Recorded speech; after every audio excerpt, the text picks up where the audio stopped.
I always love it when it's on and I come out. Hi, my name is David Fear. I am the senior film critic at Rolling Stone.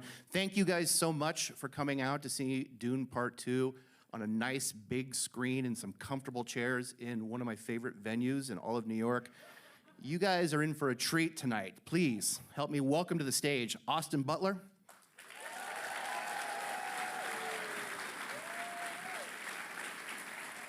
Zendaya,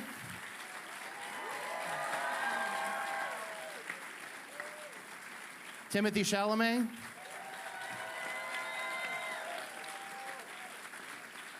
and director Denis Villeneuve.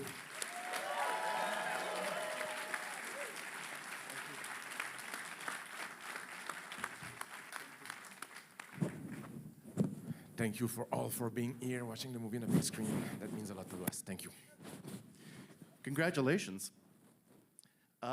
So we talked a few times during the first film, during part one, and I know there was kind of a wait-and-see attitude in terms of being able to kind of adapt the back half. I mean, clearly, things worked out well. So here's my question. As you're starting to adapt the back half of Frank Herbert's book, knowing that you're writing for these two actors again, and knowing that you have to take Paul and Chani to a very specific place by the end of this, how did that affect how you guys crafted this in terms of like the screenwriting? I mean, it's the first time of my life that I had the chance to revisit, to go back in the universe and to go back to characters that I had fallen in love with, and so it was like it makes the writing much more dynamic and in some ways easy, knowing who you are writing for and having the appetite and the desire to know them more, to dig into the characters, and no, it was like just more exciting. It's not a good answer, is it? It's a great answer. 10 out of 10, man, no notes. In terms of going back to Paul and Chani, was it easy to get in that mindset again? Did you feel like because you had built the foundation of these characters in this first movie that you were kind of ready to start going to where these two characters needed to go to in terms of the performances? I mean, yes and no. No in the sense that there was a benefit where this picks up literally where the first movie left off. And yes, in the sense that I've never come back to a character and had years between the projects, and that was a new challenge.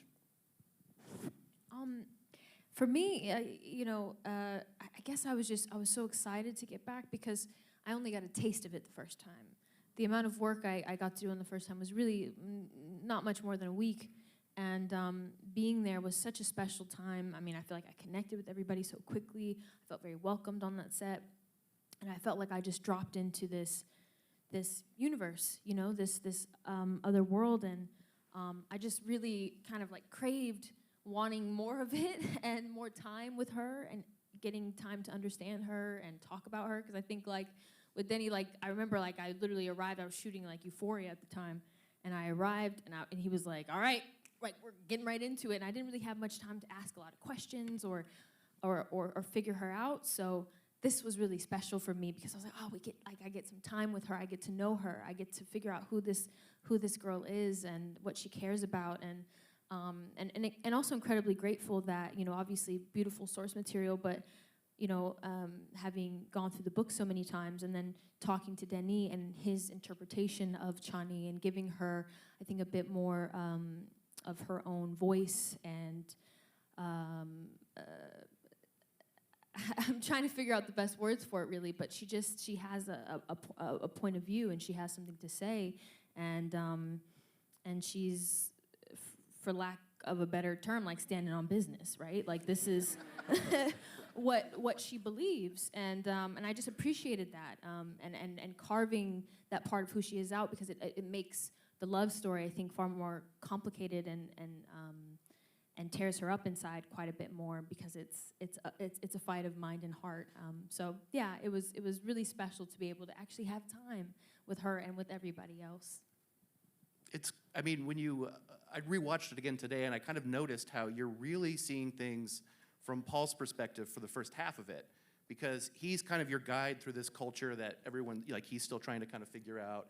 see where he fits in, see if he can be accepted by them, and you're kind of walking in his shoes, and then the entire second half of the film becomes Johnny's perspective, when you're watching this guy suddenly kind of be like, all right, well, I have to accept this mantle of power now, and it starts to change him, and you're kind of left by the sidelines going like, what is happening to this guy? Like, he's becoming everything that he was trying not to be. I had the benefit to know that Frank Herbert has been disappointed by the way the first book was received. He wanted to do a cautionary tale, a warning against charismatic messianic figures, and people perceived the first book as a celebration of Paul Atreides, and he was very disappointed of that. So he wrote another book called Dune Messiah, tiny book, like a kind of epilogue of the first book, where he was trying to correct that perception, to transform that perception, so his point will be well heard. And me, I knew that, so I will say that part two is more. I think we tried to make a movie that is more faithful to Frank Herbert than to the book. Meaning that what I did is that by giving with Shani's perspective, we have a point of view where that is critic of the decisions of Paul Atreides, how he becomes, what are the decisions he's making. We deviate from his perspective in order to have a new way of portraying him, through Shani's eyes. So I'm happy you saw that, because that was the special device that was. No, I think Frank Herbert would be, I guess he would be very happy with the way that you actually lean into the cautionary tale aspect of this. And I think the good news is that we no longer look to these kind of Messiah-like figures for all the answers. That's been cured. So it's all good. We can just look at this as a piece of fiction and, Exactly. pure Appreciate it. escapism. Yes. Thank God.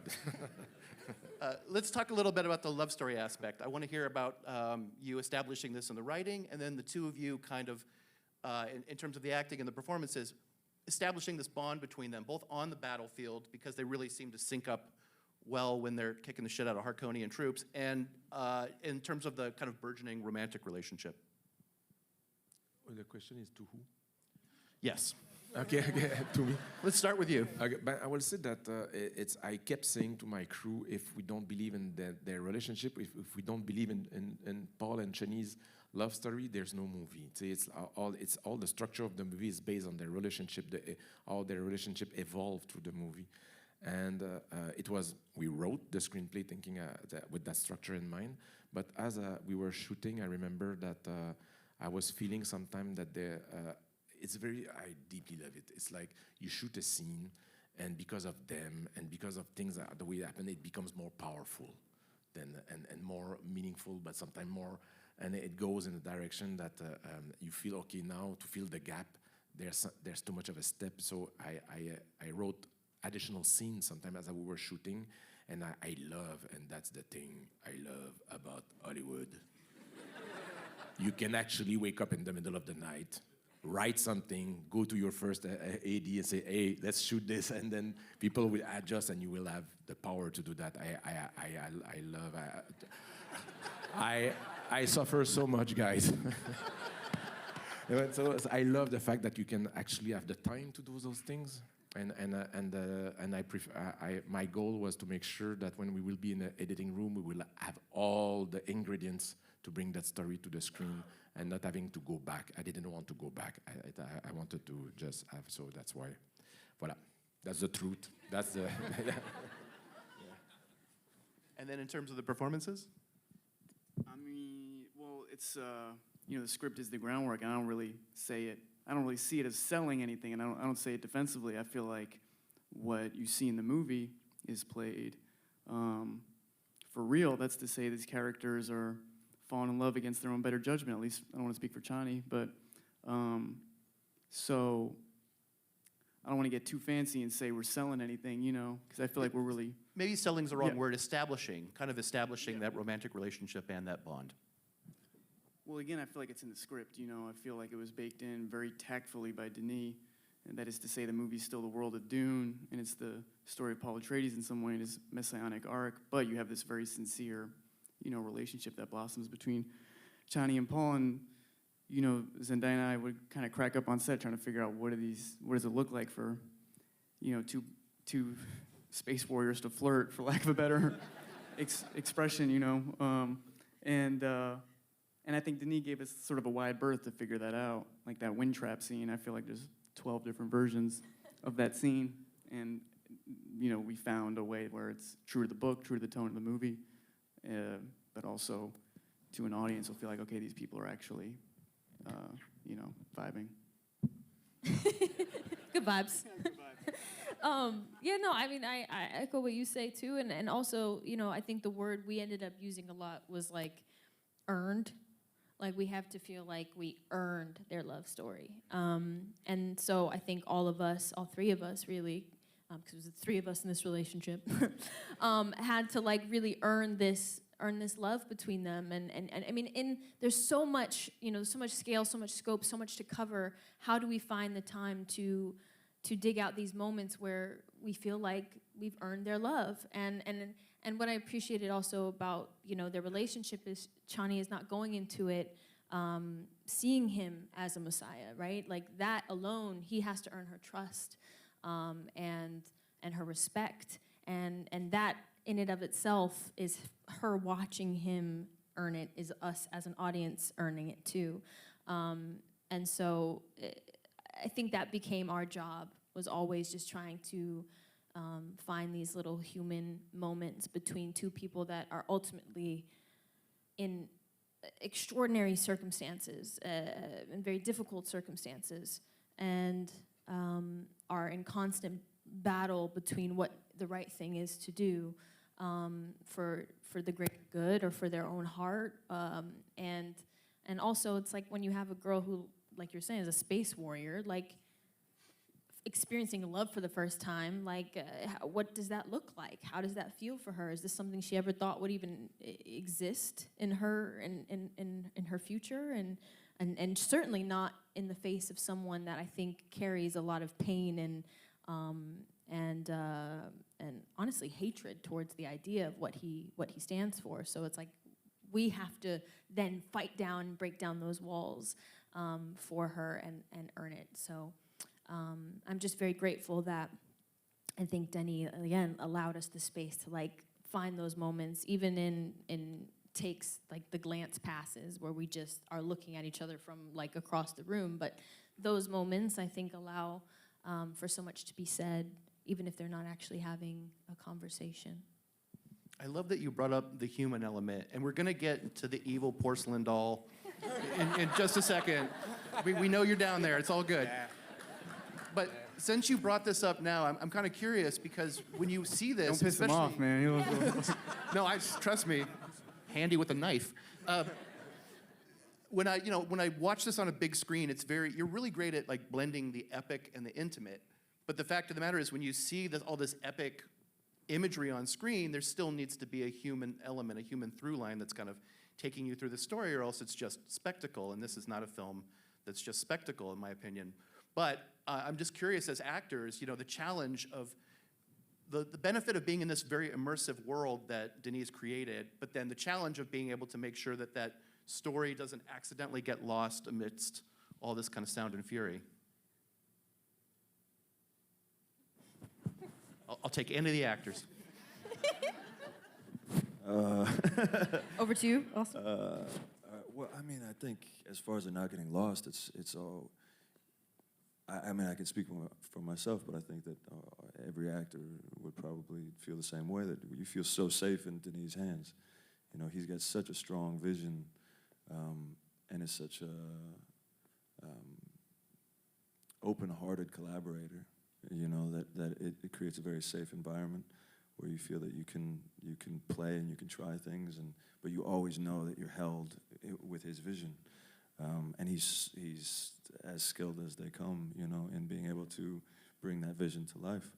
And Did you record that? yeah, you got that? Wakes Sorry, up in the Austin. morning, Sorry, plays sorry. clip. Sorry.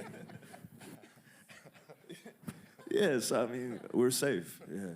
And that keeps you grounded. And then you can play and you can take risks and you can try things. And even just our screen test, I remember us finding things, you know, as we were testing the makeup, you know, I was wearing a little bit in the film, and when we were first trying out the teeth, and you know, the idea of having black teeth, and as we would try things, then it would spark to the idea in Denis, and he said, what if you tried, what if you had a tick in the scene, and you know, so then the way that I would open my mouth, or it was just it was such a fun collaboration. And as far as the humanity of it goes, I mean, I've talked about it a lot. As far as evil, you know, characters is not seeing yourself as evil, and trying to find out, you know, with somebody like Fade, what was the brutality that he grew up in that cultivated the type of person that he is, that violence and a vicious venom is the way that he can get what he needs. And so tapping into those primal elements, very animalistic elements of him. I think that's the end of my answer. You know, I think a lot of us were like, okay, so the second film is going to get made. How are they going to treat Floyd Rotha?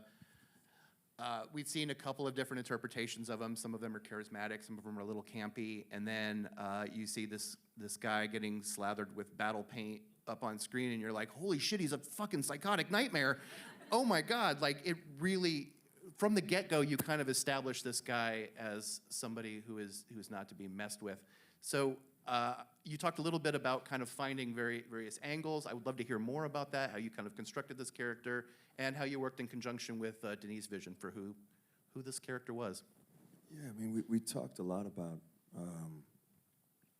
you know, in the beginning, we were just speaking about this, how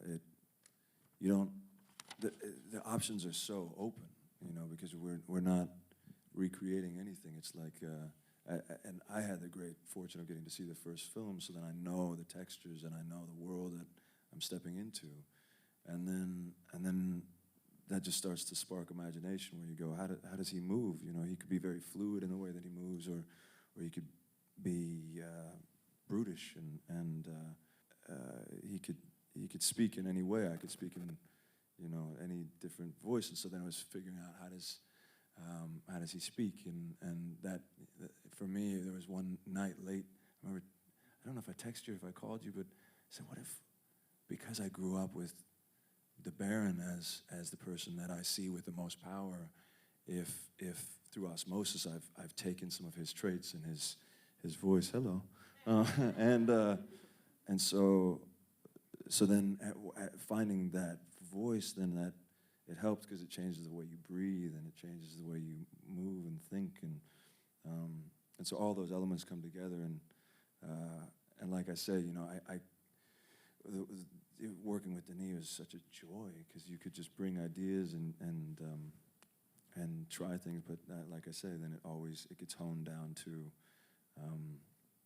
his very clear vision.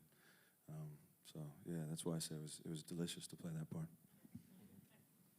And your vision for him? I mean, maybe I was looking for a specific kind of energy, and there was like a kind of playfulness to the character, and there was like and as you said, for him, as you rightly said, he doesn't see himself as a villain. He's somone that was brought with a certain education, where other people are objects. He's a sociopath. He's like a killer. Of course, it's something that I'm not a killer myself, but I mean, I oops. But I mean, I tried to say it's the way how he dehumanized the other characters around him that I tried to approach that. And when you with a character like that, it's like sculpture. So you bring Austin, we have discussion, intellectual discussion, and then we try things with the costumes, with the makeup, it's movement by movement, and it's defined by that kind of energy that I had, that intangible idea that I had, that I get closer to it, it was a lot of fun to do. It's like, as you said, you said you don't portray a character like that every day. I don't direct a character like that every day either. See? And we had a lot of pressure because Fedorota is one of the iconic character of the novel, and there was a lot of people waiting for us with baseball bats at the premiere. But yeah, so I was relieved that Austin nailed it. Yes, I was here. Pretend Austin isn't here for a second. Was he staying in character in between takes on set? Or was he, be like, hey, what's up, guys? I'll kick him back, no big deal. Action, and he's like, he's bluffing, No, actually, I'm not used. I'm still surprised to see him with hair. I got so, and honestly, I remember Timothée said he was really frightening. And I tell you, it was a very frightening figure on set, but very calm and smiling in between takes. But there was, as soon as I was saying action, there was like that. In French, we said un fauve, that kind of wild cat that was rising. That energy was beautiful. Yeah. Can you two talk about choreographing that duel at the end? I mean, Roger Yuan, who's Austin's opponent in the sort of gladiator scene earlier in the movie, he was our stunt coordinator too, so he was choreographing all the fights. And he choreographed all the fights in the first film as well. And he devised something that somehow feels, we were just talking about this earlier, somehow feels like it has real stakes in it. And that's speaks to Denis, speaks to Austin, I think it speaks to Roger, in the sense that you don't feel like just because we followed Paul through this first film, the second film, he's naturally going to win this fight. You really feel like there's serious stakes, and he's getting his butt kicked. And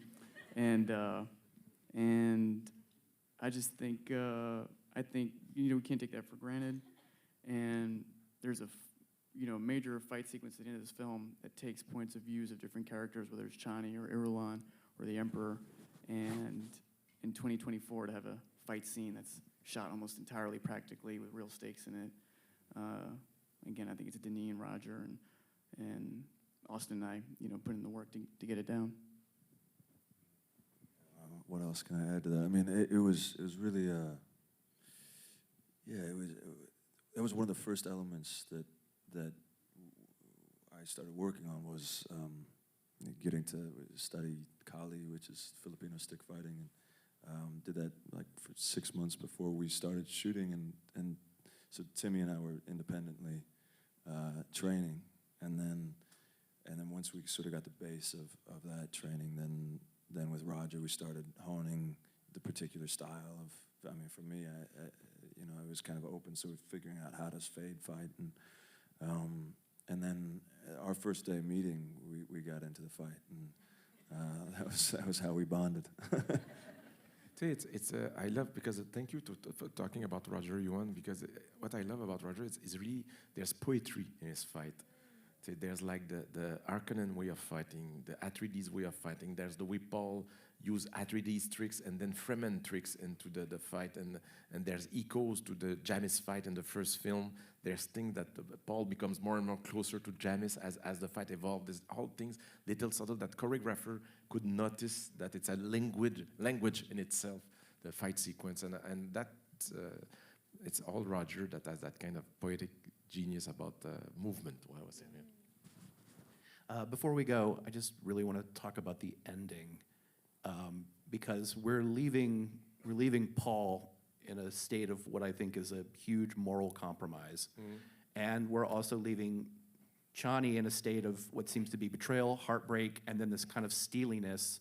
You see that last shot of her, and you're reminded that she's a warrior.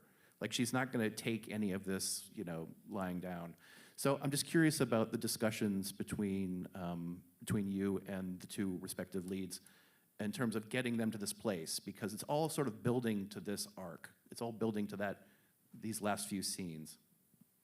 I will say that with Timothée, if I may, we had the book, and you knew it was coming. You knew that it was like the first one. The first movie was like a slingshot that will give you speed to the second one, and it's an arc that was like defined since day one. So I think that's what I will say is that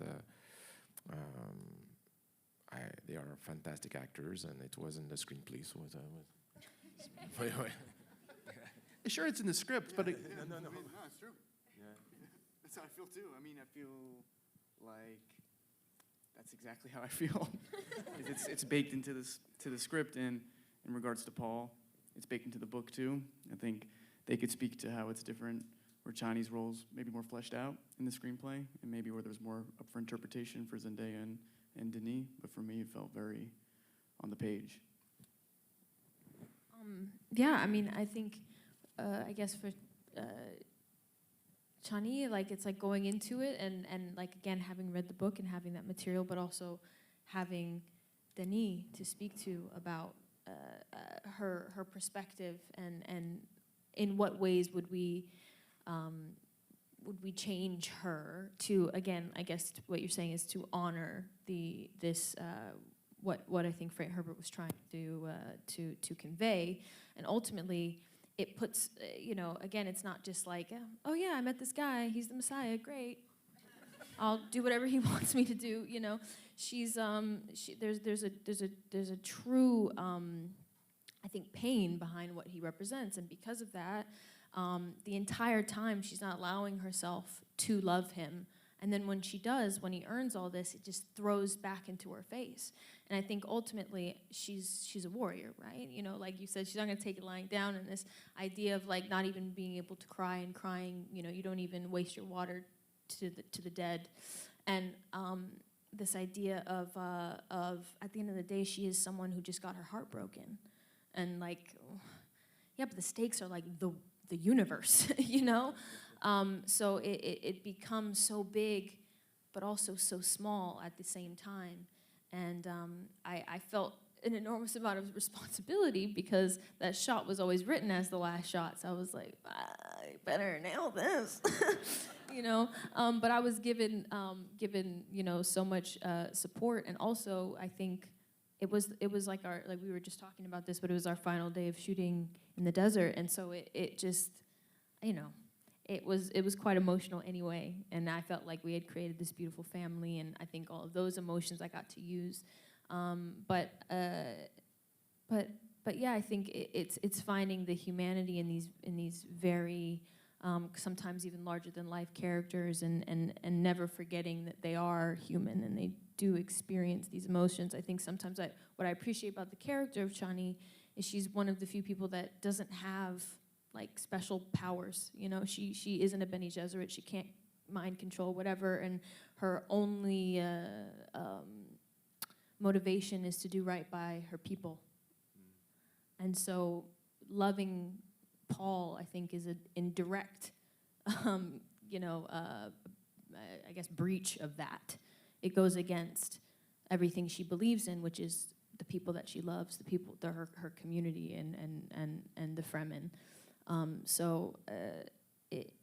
I felt bad for her, ultimately, and I think those moments of humanity are what we're looking for, and again, feeling very grateful to be supported and being around all these incredible actors that like you just feel so motivated being in their presence, and watching that scene between them two, I was like, I mean, I don't have to do much acting. I'm like, I'm with them. I'm like, whoa, this is crazy, I'm who's gonna win, but it really, I mean, they're brilliant. So I just get to be there, and I get to be present. I get to watch and be in the moment, which is really a dream, right? That's the hope. So I just feel very, very lucky. Thank you guys so much for being here. Thank you you. guys Thank for you sticking to all. around. Thank you very much.